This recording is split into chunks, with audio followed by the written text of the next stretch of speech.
La revue Etherval vous propose Prison d'écailles par Rémi Pribilski.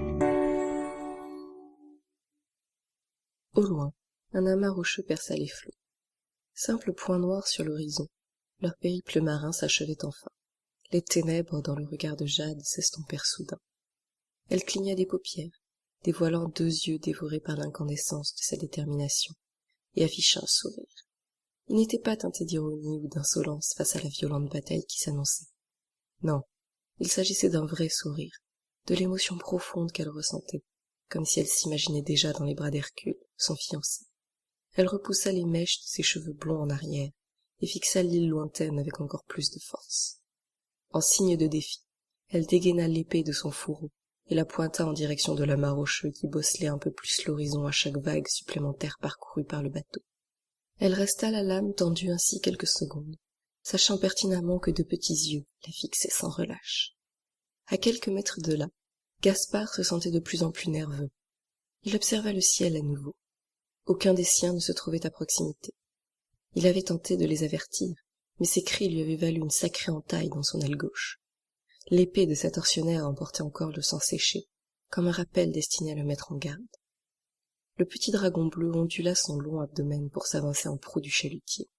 Le poids des épaisses chaînes et des 2 boulets d'acier qui le maintenaient au sol faisait grincer le plancher à chacun de ses mouvements. De plus, une de ses pattes arrière était estropiée. Jade se retourna vers son otage. Elle arborait son sourire qui s'amplifiait de fierté en lisant la peur dans le regard du dragon. Elle lui murmura d'un ton hautain. « C'est bientôt la fin. » Gaspard renifla violemment et envoya dans la foulée un crachat au pied de la femme. « Ne te crois pas invincible, petite garce, » rétorqua-t-il d'une voix grondante. Le dragon bleu examina des pieds à la tête son bourreau. Il méprisait l'espèce humaine, mais il ne pouvait nier la beauté de cette créature. La pointe de ses cheveux côtoyait parfaitement le haut de ses épaules. Sa silhouette, élancée et athlétique, aurait fait le bonheur de toutes les sirènes. De ses bottes noires sans talons jusqu'à sa très longue veste dont le bas dansait aux côtés de ses genoux, elle était vêtue d'un cuir noir très élégant, très chic. En combat, sa tenue lui permettait de se mouvoir avec aisance, et Gaspard en avait fait les frais. En retrait dans la cabine, Caïm lâcha un bref instant la barre de son petit chalutier afin de gratter l'immense cicatrice qui remplaçait son bras droit.